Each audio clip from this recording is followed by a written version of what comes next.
చాలా ఆవేదన గురి చెందారు. ఇకపోతే మేయర్ పై స్కెచ్. ఏంది మేయర్ పై స్కెచ్ అని అంటే 2018 మున్సిపల్ చట్టంలో భాగంగా 4 సంవత్సరాల వరకు అవిశ్వాసం ఉండకూడదు. ఇది అందులో ఉన్నటువంటి అంశం. లేకపోతే ఇప్పటికే గద్వాల విజయలక్ష్మి బీఆర్ఎస్ పార్టీ ఖతం చేసేది. మనకు జిహెచ్ఎంసీలు ఎన్ని డివిజన్లు 150 డివిజన్లు ఉన్నాయి. ఈ 150 డివిజన్లలో 75 అనేది మ్యాజిక్ ఫిగర్. సో 75 వరకైతే సీట్లు దాటుతాయో ఆ పార్టీకి అక్కడ జిహెచ్ఎంసీ మేయర్ పీఠం దక్కించుకునే అవకాశం ఉన్నది. ఒకసారి మీకు అది కూడా చూపిస్తాను నేను. సో 150 డివిజన్లో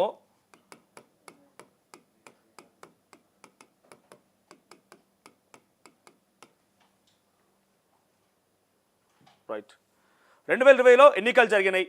సో దీంట్లో బీఆర్ఎస్ పార్టీ గెలిచిందంతా 56 స్థానాలు, పూర్తి స్థాయి మ్యాజిక్ ఫిగర్ రాలేదు. బీజేపీ గెలిచిందంతా 48 స్థానాలు, అటు ఎంఐఎం గెలిచింది 44 స్థానాలు, తర్వాత కాంగ్రెస్ పార్టీ గెలిచింది 2 స్థానాలు, అటు చంద్రబాబు సంథింగ్ 0. So nothing. వీళ్ళు గెలిచిన స్థానాలు ఈ రకంగా ఉన్నాయి. సో దీంట్లో మీరు చూస్తుంటే 75 మ్యాజిక్ ఫిగర్ దాటాలి కాబట్టి 75 మ్యాజిక్ ఫిగర్ ఎవరికి దాటలేదు.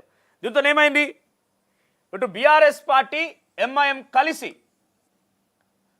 56+44 వీళ్ళు కలిసి 100 స్థానాలతోని మేయర్ పీఠం దక్కించుకొని అప్పుడున్నటువంటి కేశవరావు కేకే కుమార్తె అయినటువంటి గద్వాల విజయలక్ష్మి అప్పుడే డైరెక్ట్గా ఆవిడ పారాచూట్ వేసుకొని వచ్చారు.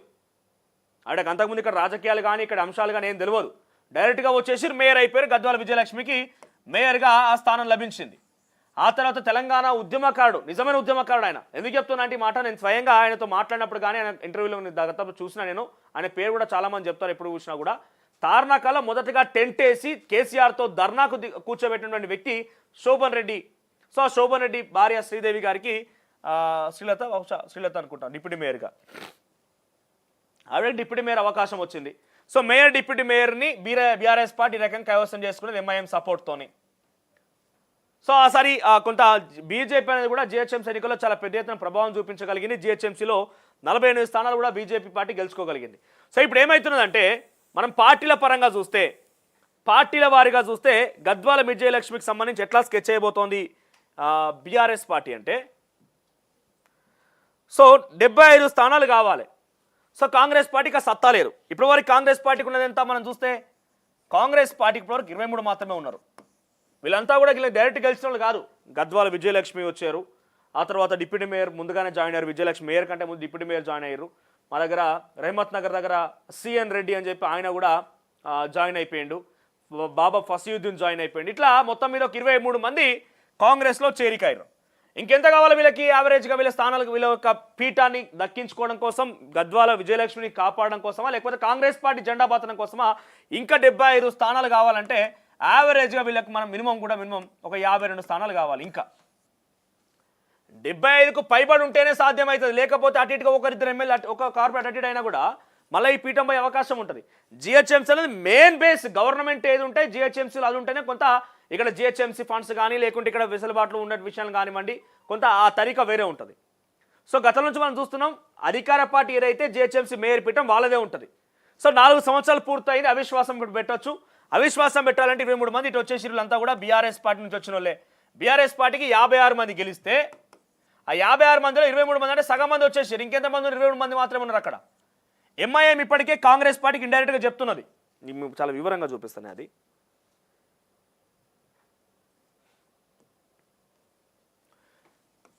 కాంగ్రెస్ పార్టీ గెలిచింది 2020 జిహెచ్ఎంసీ ఎన్నికల్లో 1 స్థానం, లింగోజ్ కూడా ఉప ఎన్నికల్లో గెలిచింది. బీఆర్ఎస్ పార్టీ 56, ఎంఐఎం వచ్చేసి 44, బీజేపీ వచ్చేసి 48 స్థానాలు గెలిచింది. ఇది 2020. ప్రభుత్వం మారి 2023కు వచ్చేసరికి కాంగ్రెస్కి 23 అయినాయి, బీఆర్ఎస్కి 23 అయినాయి. ఇక్కడున్న సగమే అటు పోయిర్రు. సో సుమారుగా ఇక్కడ ఆల్రెడీ ఒకటి గెలిచారు కాబట్టి ఇక్కడ 23 కాంగ్రెస్, బహుశా ఇక్కడ 24 ఉంటే ఉండొచ్చు ఒకటి అటు ఇటుగా. ఇక ఎంఐఎం పార్టీకి ఆర్సీఎస్ ఎంఐఎం 44 ఉన్నారు, బీజేపీ 48 ఉన్నారు. సో ఇక్కడ రెండు కలిపి మొదట్లో ఏమో 2020లో బీఆర్ఎస్ ఎంఐఎం కలిసి మేయర్ పీఠాన్ని దక్కించుకున్నాయి. రైట్, ఇక్కడ 24 స్థానాలు మాత్రమే ప్రజెంట్ బీఆర్ఎస్కు ఉన్నాయి. ఆల్రెడీ 23 ప్లస్ ఈ 44 కూడా వచ్చే అవకాశం ఉంటుంది. అధికార పార్టీ ఎటుంటే ఎంఐఎం పార్టీ అటుండే అవకాశం ఉంటుంది. సో ఆల్రెడీ ఇప్పటికే చాలా పెద్ద ఎత్తున అక్కడ ఫ్లైఓవర్ ఓపెనింగ్లో కానివ్వండి, లేకుంటే ఎంఐఎం సంబంధించి మొన్న అల్లు అర్జున్ టాపిక్ తీసినప్పుడు రేవంత్ రెడ్డి రెస్పాండ్ అవ్వడం మనం చూస్తుంటే ఒక రకంగా ఎంఐఎం కాంగ్రెస్ పార్టీ కలిసిపోయిన ఆశ్చర్యపోవాల్సిన పనిలే. జిహెచ్ఎంసీ వరకు అయితే అవసరమైతే వాళ్ళు అడిగితే ఏమో అడగచ్చు, మేయర్ అడగచ్చు, లేకుంటే డిప్యూటీ మేయర్ అడగచ్చు. బీఆర్ఎస్ ఎట్లా ఇవ్వలేకపోయింది, కానీ కాంగ్రెస్ పార్టీ ఇస్తే అవసరమైన పర్లేదు. బీఆర్ఎస్ పార్టీ మాత్రం ఉండదు, ఎందుకంటే అధికార పార్టీ కాంగ్రెస్ ఉంది కాబట్టి మేయర్ పీఠం కనుక బీఆర్ఎస్కి పోతే ఇంతకు మించి పెద్ద డిఫిట్ ఉండదు. ఒకవేళ బీఆర్ఎస్ పార్టీకి కాంగ్రెస్ అధికారం ఉంది కాబట్టి ఎంఐఎం వాళ్ళకన్నా ఎక్కువ స్థానాలను మాకు మేయర్ కావాలన్నా కూడా ఇచ్చినా ఆశ్చర్యపోవాల్సిన పనిలే. మనం వాళ్ళకి కావాల్సినది జిహెచ్ఎంసీ కావాలి, కాంగ్రెస్ కావాల్సింది. సో జిహెచ్ఎంసీ కావాలనుకున్నప్పుడు ఇక్కడ 44 స్థానాలు ఎంఐఎంకి ఉన్నాయంటే మాకు మేయర్ ఇవ్వండి, మీకు డిప్యూటీ మేయర్ ఇస్తాం, ఇద్దరం కలిసి ప్రభుత్వాన్ని ఏర్పాటు చేస్తామని కూడా ఆశ్చర్యపోవాల్సిన పని లేదు. అయినా సాధ్యం కాదు, ఎందుకంటే 23+44 ఎంత అయినా సాధ్యం కాదు. ఇది ఇంకా కావాలి. సో ఈ రుణాల్లో కూడా మళ్ళీ గుంజుకునే ప్రయత్నం కొంతమంది చేయబోతున్నారు. సో అటు ఇటుగా మేయర్ పీఠాన్ని దక్కించుకోవడమే లక్ష్యంగా కాంగ్రెస్ పార్టీ ముందుకు పోతున్నది. సో 4 సంవత్సరాల కాలం దాదాపుగా పూర్తిగా వచ్చింది కాబట్టి అవిశ్వాసం పెడితే ఇప్పుడైతే ఒకవేళ కనుక ఈ రెండు కలిసికట్టుగానే ఉన్నాయి, ఇటు 44, 24 ఇట్లా కూడా సాధ్యం కాదు. హంగ్ వచ్చిందని చెప్పొచ్చు, ఇక ఒక రకంగా హంగ్ వచ్చింది, ఇట్లా కూడా సాధ్యం కాదు. 68 అవుతున్నాయి, 75 కావాలి మ్యాజిక్ ఫిగర్ కావాలంటే. సో పూర్తి స్థాయి మెజార్టీ ఎవరికి లేదు. ఎంఐఎం చేయరాదు, ఇది చేయరాదు, ఎవరు చేయరాదు. ఎంఐఎంను బీజేపీ కలిసే ప్రసక్తే లేదు. కాంగ్రెస్ పార్టీ అధికార పార్టీ ఉంది కాబట్టి అధికార పార్టీ నుంచి కార్పొరేటర్లు వచ్చే ప్రసక్తే లేదు. అధికార పార్టీ నుంచి టీఆర్ఎస్కో మళ్ళీ ఎంఐఎంకో వచ్చే ప్రసక్తి అంతకంటే లేదు. సో ఏమవుతుంది, మహా అయితే ఎంఐఎంఏ కలిసిపోయి కొంతమంది బీఆర్ఎస్ కార్పొరేటర్లను కూడా ఎవరైతే అసంతృప్తిగా ఉన్నారో, ఎవరైతే బీఆర్ఎస్ పార్టీలో ఉండి కొంత వాళ్ళు న్యాయం చేయలేకపోయారో, బీఆర్ఎస్ పార్టీలో ఉన్న కొంత ఇబ్బంది అనుకుంటున్నారో వాళ్ళందరినీ మళ్ళా ఒక 10 మంది దాకా వీళ్ళు చేసుకునే అవకాశం ఉంది. దీంతో ఏమవుతుంది, 23 కాంగ్రెస్, 44 బీఆర్ఎస్, 67 + 10 77తోని మళ్ళా కాంగ్రెస్ పార్టీ జిహెచ్ఎంసీ పీఠాన్ని దక్కించుకునే అవకాశం ఉంది. కానీ ఈసారి గద్వాల విజయలక్ష్మి స్థానంలో ఇంకొక కొత్త పర్సన్ రాబోతున్నాడు తెరమీరికి మేయర్గా.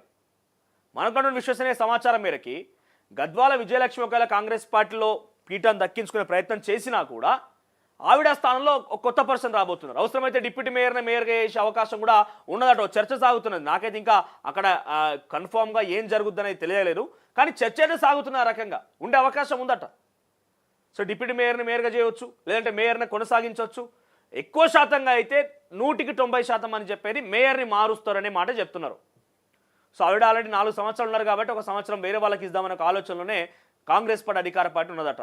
మరి చూద్దాం ఏం జరుగుతుంది. చాలా క్లియర్గా కాంగ్రెస్ పార్టీ అయితే చేదిక్కించుకునే అవకాశం ఉంది. ఒక రకంగా ఇప్పుడైతే హంగ్ ఉన్నది ఇప్పుడున్న లెక్కల ప్రకారంగా చూస్తే.